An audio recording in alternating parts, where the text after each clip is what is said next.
Bonjour à tous et bienvenue sur cette chaîne consacrée au traitement naturel pour la goutte. Aujourd'hui, je vais répondre à une question que beaucoup de monde se pose. Est-il possible de guérir la goutte et si oui, comment? Alors la réponse à cette question est oui, il est possible de guérir la goutte et je vais vous expliquer en détail comment c'est possible.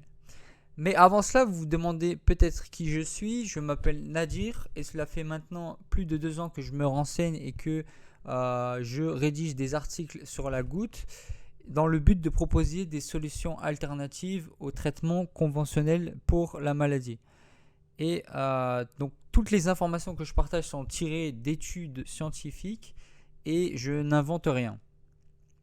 D'ailleurs, si jamais vous voulez vérifier les informations que je vous donne, alors libre à vous de regarder en dessous dans la description, il y a toutes les sources vers les études scientifiques. Ok, maintenant revenons au sujet de la vidéo. Comme je vous le disais, oui, il est possible de guérir de la goutte et par guérir, je sous-entends qu'il est possible de faire en sorte de ne plus avoir de crise de goutte. Je sais que c'est une grosse affirmation, mais je vais vous expliquer comment c'est possible. Et pour ce faire, je vais tout d'abord vous parler des traitements conventionnels tels que les médicaments anti-inflammatoires et la raison pour laquelle ces médicaments ne peuvent pas vous guérir de la maladie. Puis je vous expliquerai ce qui cause réellement la goutte et enfin les choses que vous pouvez faire dès maintenant pour la guérir de façon définitive. Alors pour traiter la maladie, votre médecin vous prescrit généralement plusieurs types de médicaments. Le premier est un anti-inflammatoire non stéroïdien, donc un AINS, tel que l'ibuprofène ou le naproxène. Donc ils sont souvent utilisés pour soulager la douleur et l'inflammation pendant les crises de goutte. Le second type de médicament est la colchicine. Donc ça fonctionne un peu comme les anti-inflammatoires non stéroïdiens. Ensuite, il y a les médicaments hypouricémiants pour réduire le taux d'acide urique. Ces médicaments visent à gérer la goutte à long terme puisqu'ils aident à réduire les niveaux d'acide urique dans le sang, ce qui limite ainsi la formation de cristaux d'urate. Donc les principaux médicaments de cette catégorie comprennent l'allopérinol et le febuxostat. Ces traitements se sont avérés plutôt efficaces pour réduire les symptômes de la goutte, mais cependant ils ne peuvent malheureusement pas la guérir définitivement. Et la raison est plutôt simple. Ces médicaments en fait essayent seulement de traiter les symptômes de la maladie, à savoir l'excès d'acide urique, sans jamais vraiment se focaliser sur ce qui la cause vraiment. Les médicaments hypouricémiants comme l'allopérinol fonctionnent en inhibant l'enzyme appelée xanthine oxydase, qui est responsable de la production d'acide urique dans le foie. On pourrait penser que si l'on réduit notre taux d'acide urique en empêchant la production d'acide urique, alors le problème serait réglé. Mais en fait, pas vraiment. Parce qu'en réalité, dans plus de 90% des cas, le problème ne vient pas de la surproduction d'acide urique, mais plutôt de l'incapacité du corps à éliminer correctement cet acide urique. Bien sûr, l'allopérinol, par exemple, aide forcément en diminuant la production d'acide urique, puisque du coup, votre corps en aura moins à éliminer, mais cela ne résout pas vraiment le problème en lui-même. Du coup, étant donné que ces médicaments ne font que traiter seulement les symptômes, autrement dit l'excès d'acide urique, vous ne pourrez jamais vraiment quitter la zone de goutte et en conséquence, vous êtes condamné à les prendre pour le reste de votre vie malgré les effets secondaires qu'ils peuvent causer à votre corps, parfois même mortels. Et c'est aussi pour cette raison que de nombreux goutteux continuent de subir des crises de goutte malgré la prise de ces médicaments et malgré le fait qu'ils aient un taux d'acide urique dans la norme. Mais alors, qu'est-ce qui cause vraiment la goutte ? Eh bien, contrairement aux idées reçues, la goutte n'est pas vraiment causée par des facteurs héréditaires. En effet, des études ont montré qu'il existe bien un lien génétique, mais les gènes héréditaires ne sont responsables de la variation du taux d'acide urique qu'à hauteur d'environ 6%. Donc, pour un taux normal de 60 mg par litre, le taux n'augmenterait seulement que à 63-64 mg par litre si vous disposiez de ces gènes. Cela n'a donc pas vraiment d'importance. Vous pouvez être la personne la plus prédisposée génétiquement et ne pas avoir la goutte, ou vous pouvez être la personne la moins disposée génétiquement et l'avoir quand même.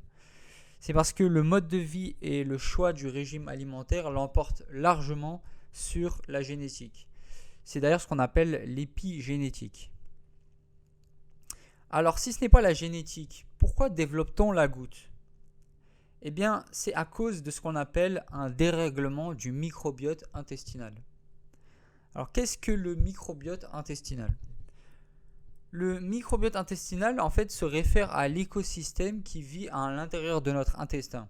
En effet, il faut savoir que dans votre intestin, il y a des trillions de bactéries et de virus. Et certaines bactéries jouent un rôle protecteur contre les maladies, tandis que d'autres jouent un rôle dans le développement de certaines maladies, comme la goutte. Donc, quel est le lien entre le microbiote et la goutte ?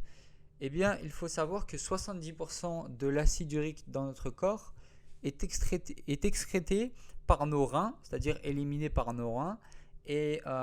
Mais savez-vous que les 30% restants sont en fait excrétés par votre microbiote intestinal ?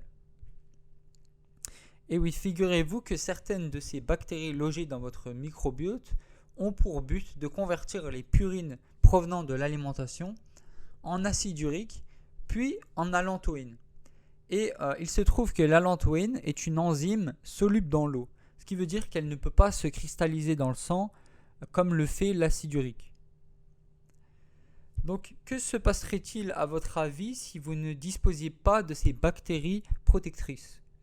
Eh bien, les reins se retrouvent alors avec une charge supplémentaire et ce pauvre organe n'a tout simplement pas les capacités nécessaires pour s'occuper de 30% d'acide urique supplémentaire.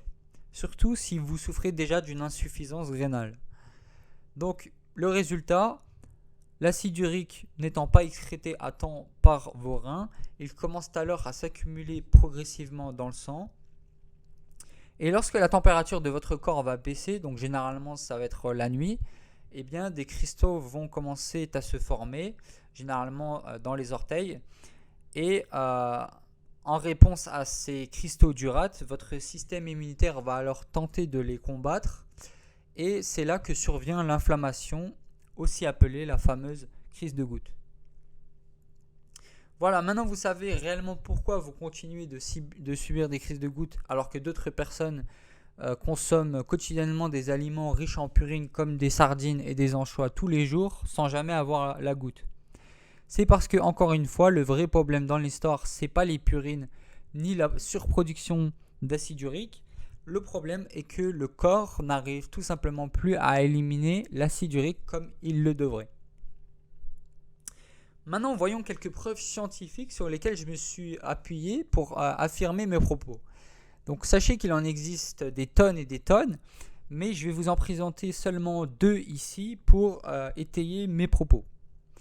Donc, la première preuve scientifique, c'est lors d'une étude, les chercheurs ont découvert que l'on pouvait diagnostiquer, si une personne était atteinte de goutte ou pas, simplement en analysant les bactéries de leur microbiote intestinal avec une précision d'environ 90%.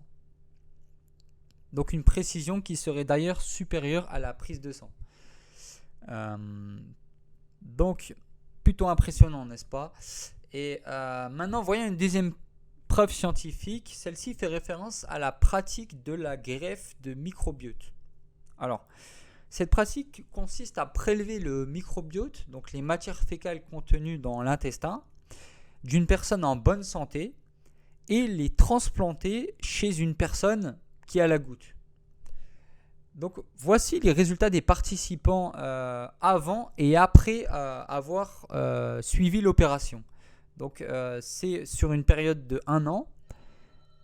Et donc voici le tableau et on constate bien que la fréquence des crises de gouttes diminue drastiquement. Donc environ 3 fois moins de crises de gouttes après l'opération.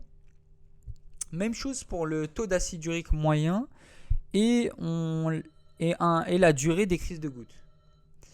Donc bien que cette pratique soit efficace, je ne vous la recommande pas spécialement car elle est encore récente, ce qui fait que son effet sur le long terme n'a pas encore bien été étudié. Et puis, qui voudrait les matières fécales d'une autre personne dans son corps?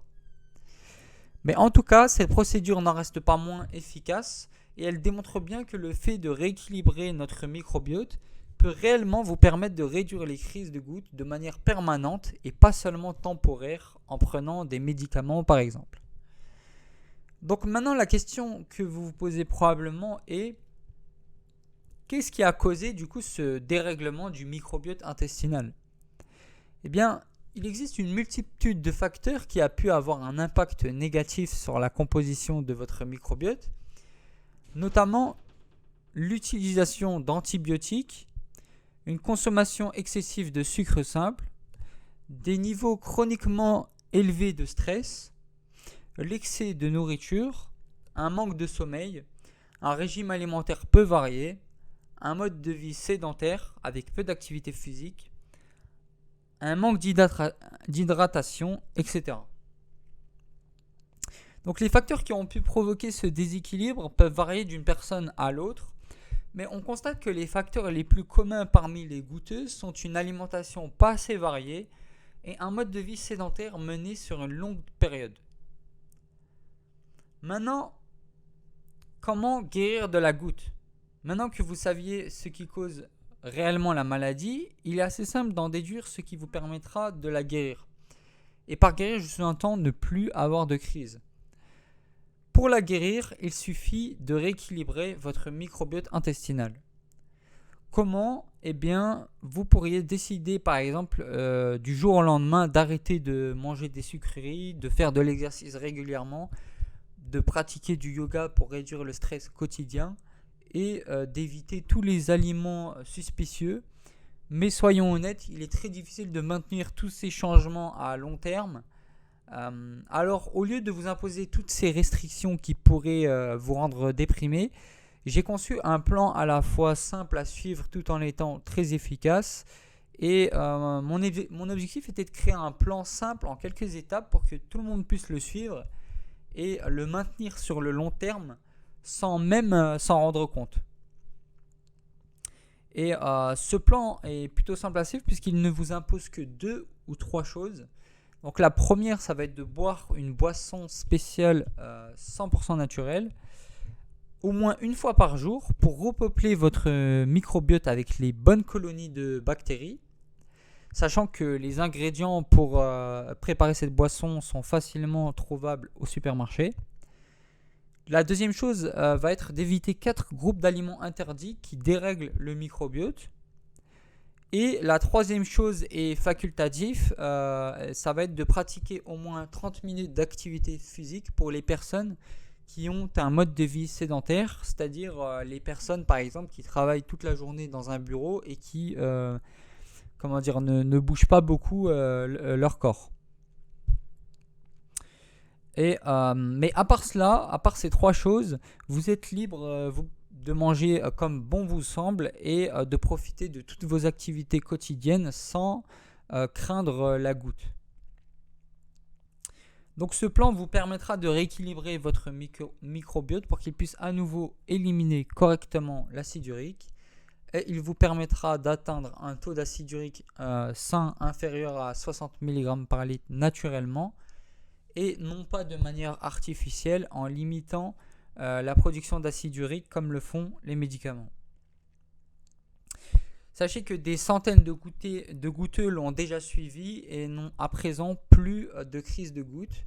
Alors si ça vous intéresse et que vous souhaitez suivre ce plan, sachez que vous pouvez le commander dès maintenant, le lien est dans la description. Voilà, c'est la fin de cette vidéo, j'espère qu'elle vous aura été utile. Si c'est le cas, je vous invite à mettre un like, à vous abonner à la chaîne pour ne pas rater les prochaines vidéos sur le traitement de la goutte et de laisser un commentaire en dessous de la vidéo. Sur ce, portez-vous bien et à bientôt dans une prochaine vidéo.